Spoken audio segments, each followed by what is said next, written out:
I've been playing Geometry Dash for almost 10 years, and in that amount of time I've gained over 100 creator points simply from making levels by myself. I've also created countless megacollab parts and even became a moderator. Here's 100 tips on how you can improve your levels in Geometry Dash.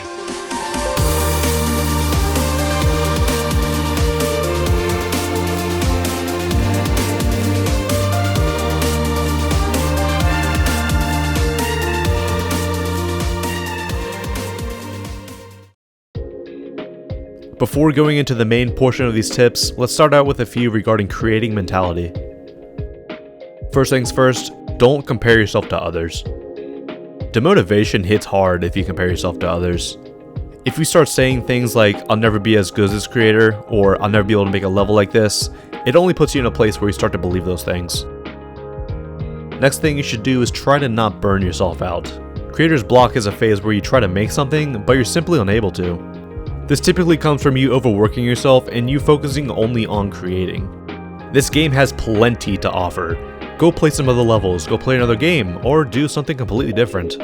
Being in a creator's block phase is not fun. You can trust me on that. It can be very stressful and you really don't want that to happen. Another thing to improve your creating mentality is to play other levels. Every time you play another level, you're learning. You're learning what deck of choices you like. You're learning what's appealing. You're learning what gameplay you like. You're learning which transitions are too sudden. Simply by playing other levels, you're learning how to create what you like. Probably the most obvious tip is to build frequently. Even if you're not building on a level, do some practice on the side. Create some block designs, gameplay, assets, backgrounds. Pretty much anything you do is helping you better yourself when you go to create an actual level, and you'll be better because you did that practice on the side. And the last part about creating mentality is to not force yourself to build. If you're creating a level and you're not really feeling it, simply put it on hold or just outright cancel it. Creating is about having fun and expressing yourself. If you aren't having fun, take a step back and think about the way you're doing things.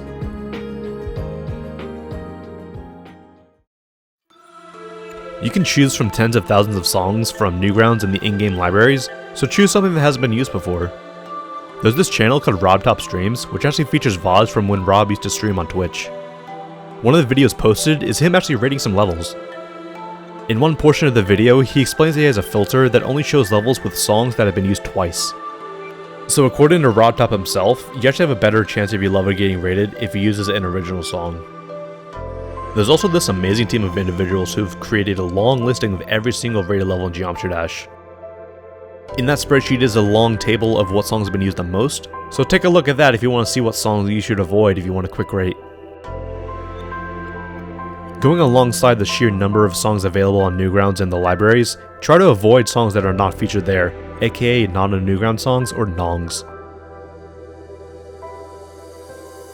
Some moderators will automatically reject levels that use nongs because some players will not be able to experience the level of the intended song due to technological limitations. If you are using a nong, try to find a good replacement. Look for songs that have similar BPM, vibe, and sync well with the original song. In other words, don't choose some random 5-second song. Most levels nowadays will not be sent by us mods if they don't have a good replacement song.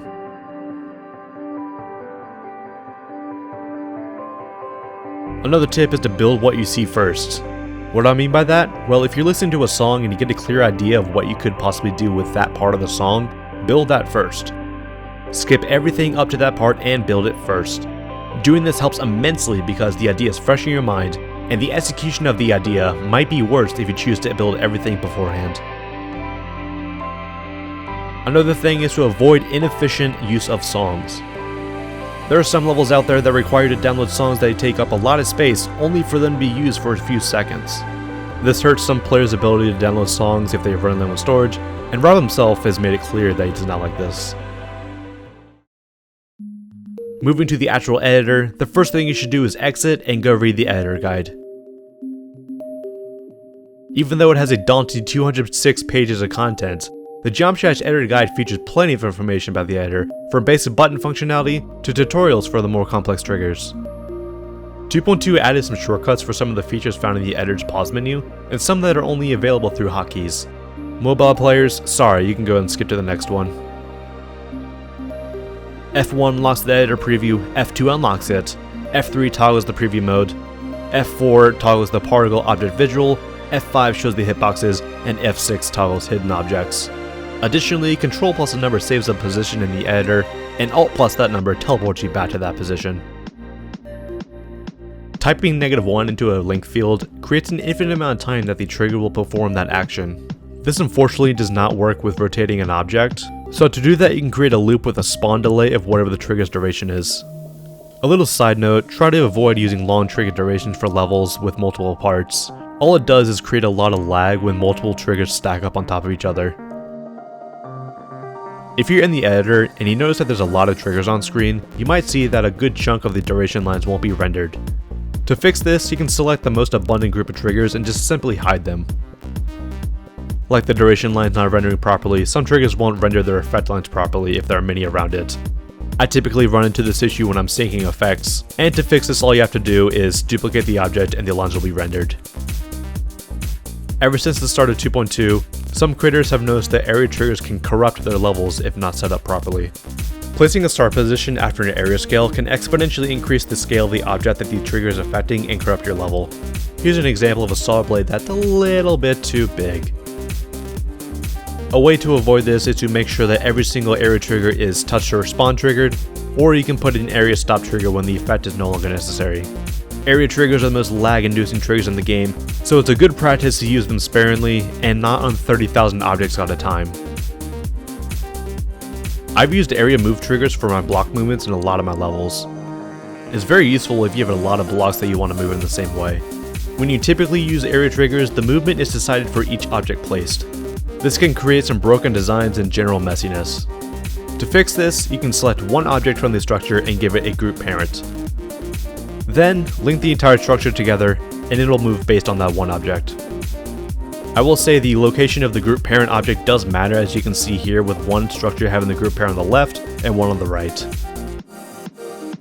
2.2 added the Create Loop button. It's a very useful shortcut for making a spawn trigger loop. Only downside is if you have a fairly complicated loop, then it gives a group for each trigger along the x-axis. You can optimize your group usage down to 1 if you use the spawn ordered function of a spawn trigger. The way to do this is to assign every single trigger within your loop to one group, have a spawn trigger at the end with the spawn order checked, and have your initial spawn trigger set to spawn order as well. On the other hand, if you don't feel like using the spawn ordered function, then you might still want to correct the values in your triggers. Say you have a waiting period of half a second after each part, the last spawn trigger in the loop will have a different value and go back to the beginning after a different delay. You might have noticed this anim button just sitting here in the Edit Group tab. If you click on it with an object selected, it seemingly does nothing. But I was recently told that it actually has a function for keyframes. If you used keyframes, you might have noticed that it's a little annoying to center a keyframe in an object. You can get around this by giving an object a group parent and hitting the anim button. Looping keyframes are pretty useful, and it's a fairly simple setup. Simply create your keyframe loop, add a keyframe animation trigger, and click Create Loop with the keyframe animation trigger selected. Finally, make the spawn trigger delay the amount of time your keyframe takes to complete. Let's move on to some general decoration tips, starting with color. I could probably make an entire hour-long video just talking about colors. Picking your colors for a level is a tedious process, but it's generally worth it in the end. There are a few online tools that are pretty useful when it comes to colors. One I like to use when I'm using palette-based colors is Coolers. They have a palette generator, and you can browse some popular palettes created by other people. Another set of tools I like using is the color section of Pine Tools. There's a plethora of useful features like altering a single color, creating gradients, even color scheme help. As a creator, it's a good idea to have a basic understanding of color theory. I won't go into it since it's a fairly complicated topic, but I'll link a useful article which gives a good explanation of various aspects.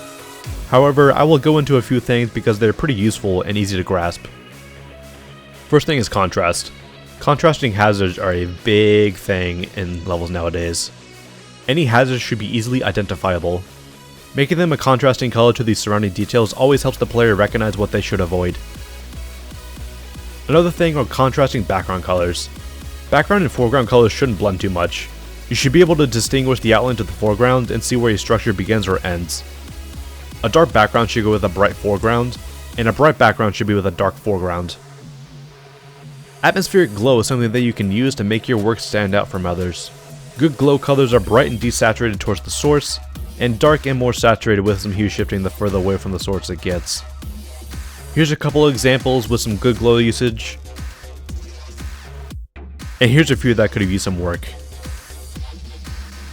Now this black and white example of course doesn't incorporate any saturation, but it does incorporate the next part, which is value.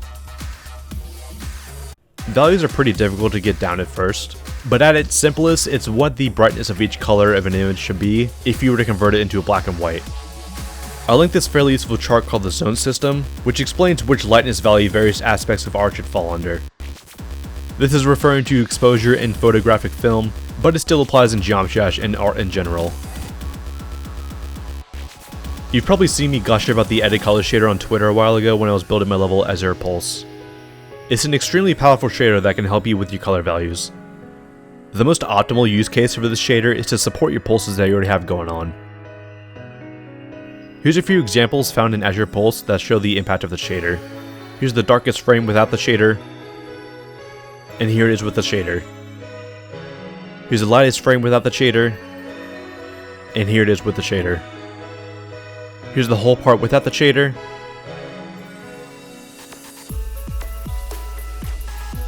and here it is with the shader.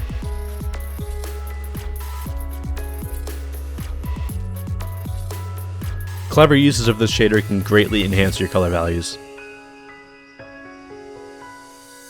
Colors play a huge role in determining focal points for your designs. Having parts of your level that stand out and are easily identifiable will make things not look unstructured. The term messy that a lot of people use to describe something that could use some work typically comes from the lack of a focal point. Take this example by Karewa. There's a lot going on in these bot designs, and it doesn't really allow for an eye-catching part. Where does your eye automatically go to when you first look at this? That's the question you want to answer with focal points. Structure and shape also play a role in focal points. In these two examples by Miguel135 and Old Space, where does your eye go to? For me, it's the circular shapes, or the contrasting orange in the Miguel135 example.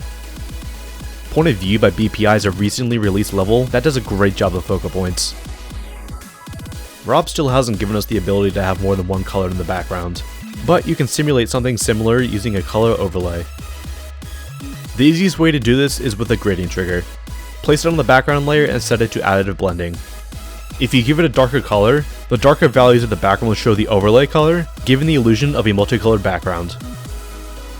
Here's a few other examples of backgrounds you can achieve with this technique, and here's two examples of what you can do with some extra work. Comment down below how you think I got this one. There are some cases where you want to put glow inside slopes, but it bleeds out and looks unpolished. These slopes are a pretty good substitute because you can make the base color invisible and be left with some slope glow.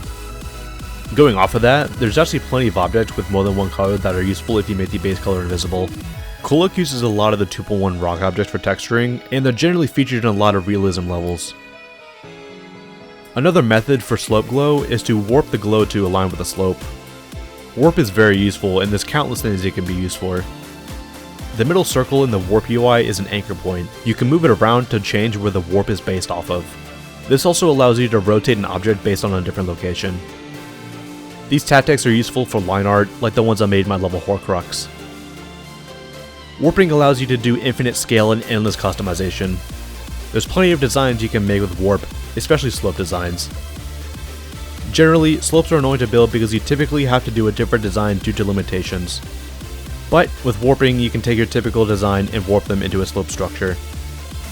Warping is also very useful for optimization. You can use warping to make your glow effect lines go across the entire screen instead of having a bunch of objects. If you use one object centered in the middle of the screen, you won't have to worry about them disappearing. The link visible trigger is very useful for largely scaled objects. Objects will disappear on the edges of the screen because the game renders the objects based on their center. Give your large object a group and put that in a link visible trigger.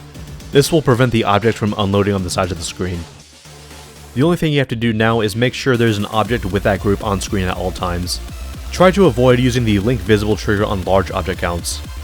This trigger causes every single object in that group to be rendered, even the ones off screen, so it definitely causes performance issues on large object counts. Before 2.2, when you wanted to make an overlay, you'd place a bunch of objects on T3 and have it locked to the screen.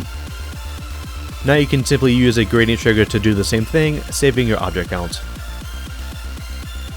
Shakes are very useful if used properly. There have been a lot of cases where shakes have been used improperly, such as them being too much or not noticeable at all. A setup that I've used in a lot of my levels is a gradual decrease in the shake value across a few triggers. Start at something fairly noticeable and then decrease the value for each of the following triggers with a short duration time. Impact frames are really cool. That's all you need to hear. In all seriousness, use them more often. These can go alongside shakes and increase the impact of some event. Properly executed impact frames are ones that have a quick flash of something, whether that is another color, or an invert color shader, or a whole other design. Here's an example of one I'm using in an upcoming level of mine. I used a combination of invert color, grayscale, and shakes to give the full impact. Let's move on to the next topic, synchronization. A basic requirement for most levels is that it should sync with the music well. My first tip for this topic is to utilize the BPM trigger. I've used it in almost every single level I've released in 2.2. It's very useful for syncing pulses and effects, and it gives you a good idea of where input should be if you are going for sync-based gameplay.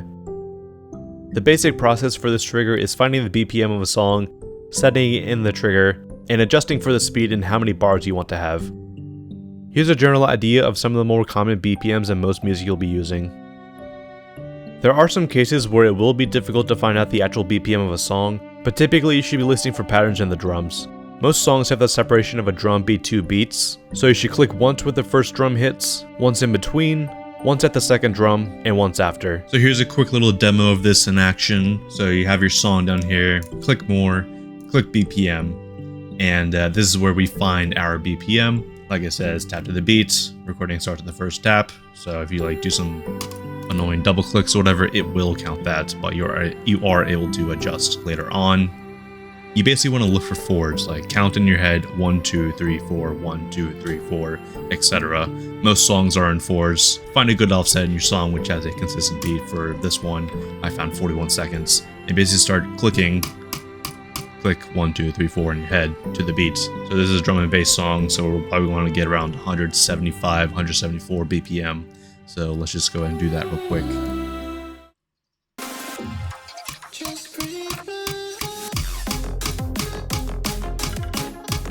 So yeah, looks like we got 174 BPM on our hands. Choosing one aspect of the song will make both your gameplay and effects seem more structured and have more purpose. It's good to switch up what you're syncing to between parts to add some variation, but try not to change it within a single part. The intensity of the song should be illustrated with the sync.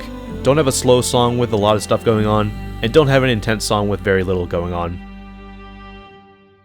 Up next, let's talk about gameplay. No matter how good your level looks, the gameplay still matters a lot.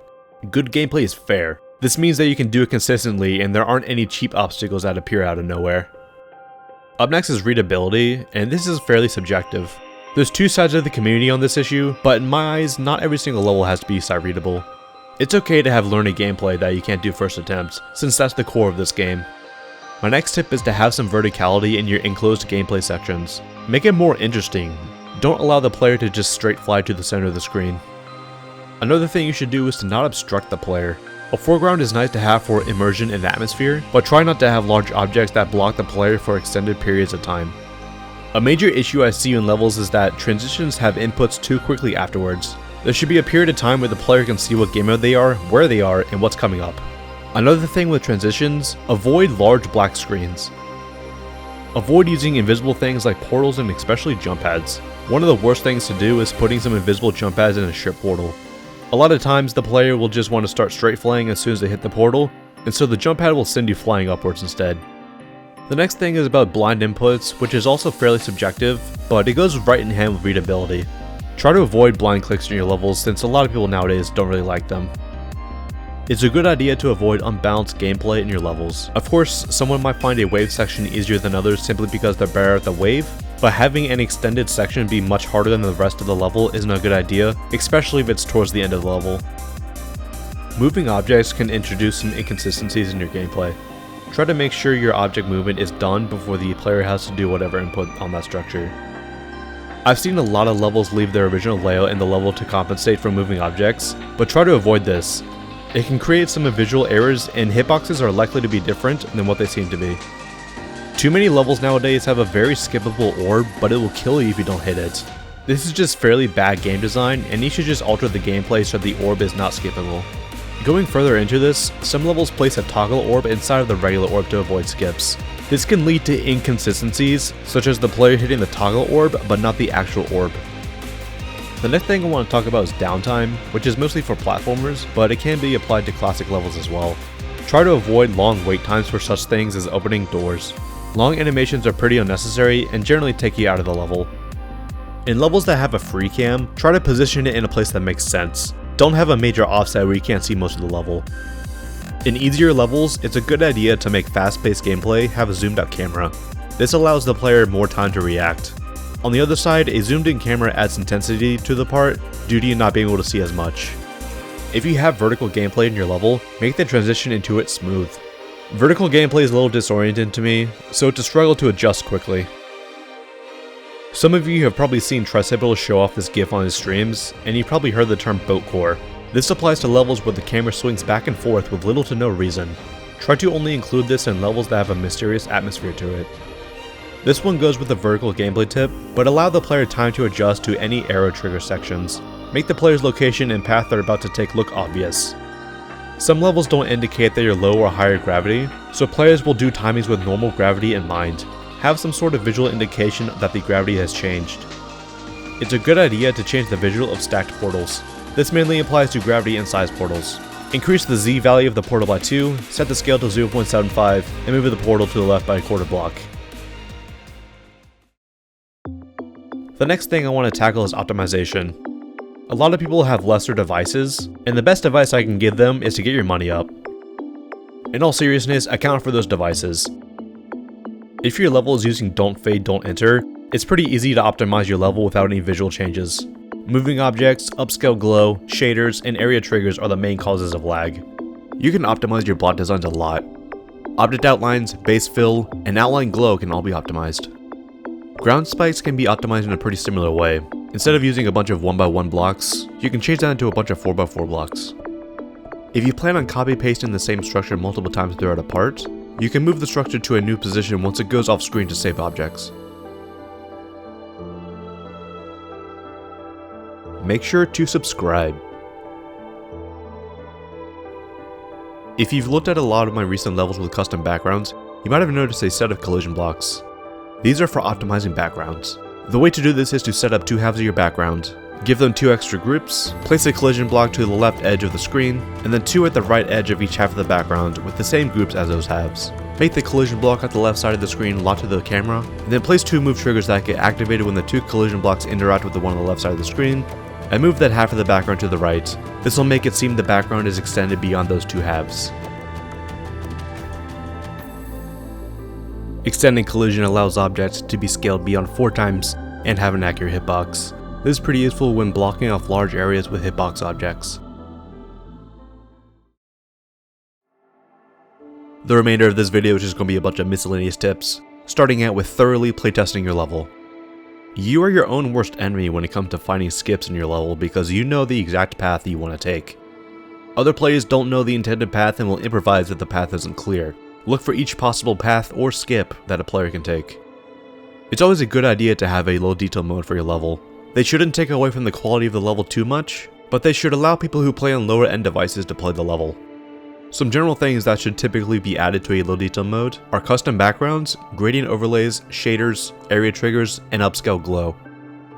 If your level is really laggy, don't forget to add an ultra low detail mode. It shouldn't make the level a layout, but it should be powerful enough to support most devices. Sound effects that occurs when a player hits their head or when they jump should have a minimum interval.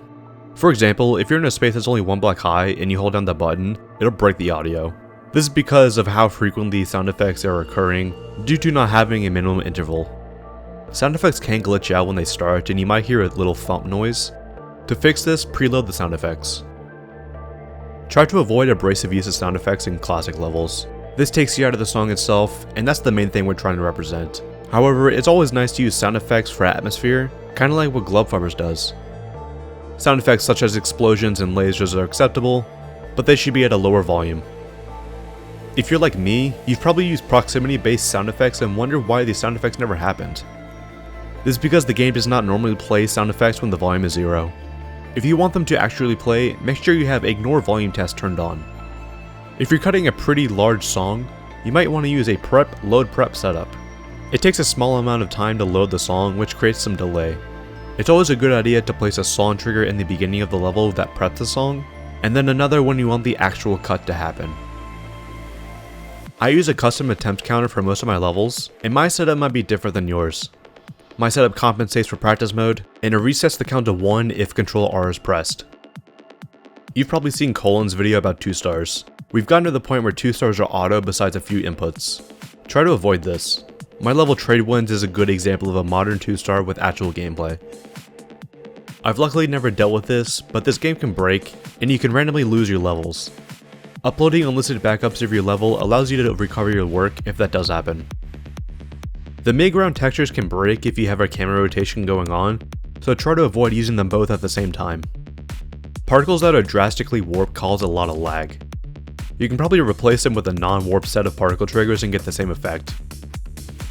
Try to avoid randomly ending a level in the middle of a song. A lot of us mods dislike when the level randomly ends, or ends at the drop of the song. Avoid end screens that take up more than 10% of a level's length, especially if it's a still image. Levels like Sonic Wave Infinity are pretty acceptable, since it has a very interesting end sequence. A level that's only a minute long with a 15% end screen won't be sent by a lot of mods, including me. If you have an intro sequence that takes a substantial amount of time, make sure that each attempt afterwards skips it. Going alongside that, try to avoid placing a platformer checkpoint before a long animation. Speaking of platformers, I've seen a lot of platformers in the top 50 that try very little with their deco. A good platformer has both interesting gameplay and interesting decoration. This one's pretty obvious, but blocks should match the background. Glow designed blocks should not have a modern background, and a realistic background should not have a flat foreground. Structure organization does matter in a level. You should have blocks that work around each other. There shouldn't be blocks that get in another's way. Also, make your structures look interesting. Don't just place a bunch of squares. Add some extra things to the side to make them look more interesting. You can get rid of the flash that happens in the background when you go through a teleport portal or a size portal. All you have to do is put a gradient trigger in the background with the background color. Also, here's all the IDs for the special color channels. You can just type them in like any other ID. One thing that's kinda confusing is when people put triangular deco on top of their blocks. In the base of this game, a triangle is a hazard. Having small triangles on top of the blocks only tricks players into thinking that they're hazards. Another thing that you should do is make spikes obvious. A lot of levels have these extremely short spikes for some reason, and it's very difficult to tell if that's an actual spike or not. Make them taller and more obvious. I don't even know where to start with jump indicators. Sure, they're nice when you're playing a level so you can easily beat it, but that just means the level is trying to appease to beating the level in the first attempt. Indicators are not needed all the time, especially in UFO sections.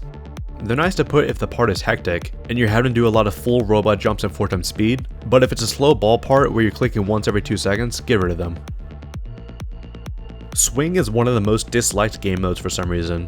I like it a lot, but I never get the reason to make a swing low gravity. It just forces you into following a more linear path, which means that you have less control over the game mode. Like I said before, make sure you add verticality.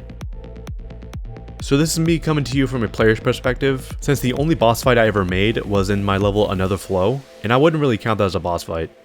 Make your boss attacks fair and make sense. Give them a pattern and some telegraphing. Attack telegraphs are pretty nice in platformer levels, since they typically appear in a lot of 2D platformer games, but classic levels can also benefit. A good boss in my eyes is one that has good range of attacks, good telegraphing, a sensible pattern, and you don't just have to follow a path of arrows. 2.2 made it extremely easy for you to have playtesters on your levels. Now you can upload your levels unlisted without even having to verify them. Like I said before, other players don't know what to do and can find skips very easily. Getting a team of 3 to 5 playtesters really helps. It's also a good idea to play your level on another device if you have one. I have 2 other devices to play my levels on, and they help with finding what causes lag. Coin placement does matter in levels. A good coin is one that's not obvious, but it's also not extremely difficult to get. Avoid making coins require a single touch orb to get, and ones that make you play a top 50 challenge in the middle of a 2-star. Good coins are also intertwined within the main path. Try to make the method to get your coin make sense within the context of the level. A lot of Knots' releases have you hit buttons throughout the level to get a coin, and they all blend into the level nicely. A recent level that came out which has some really great coins is Avaranth by Mirakatsi. For the first coin, you might notice that you need to be a spider due to the general structure. For the second, you need to somehow get upside down to return to normal gravity going through the green portal. And with the last coin, you need to find a way to hit that pink orb upside down and reach the gravity portal. Finally, let's talk about level length and how it goes with not ending the level in an arbitrary spot. If the song goes on for another 15 seconds and you're only at 45 seconds, build that remaining 15 seconds. A good number of moderators won't send your level if it's under 50 seconds. The Zendash levels are a bit of an exception, but the main goal of that wasn't to get them rated. And with that, I've given you 100 tips on how you can improve yourself in the Geometry Dash creating scene. If you guys have any tips that I did not mention, please leave them below. I'd really like to hear what you guys have to say. Thank you guys so much for watching, and I will see you next time. See ya.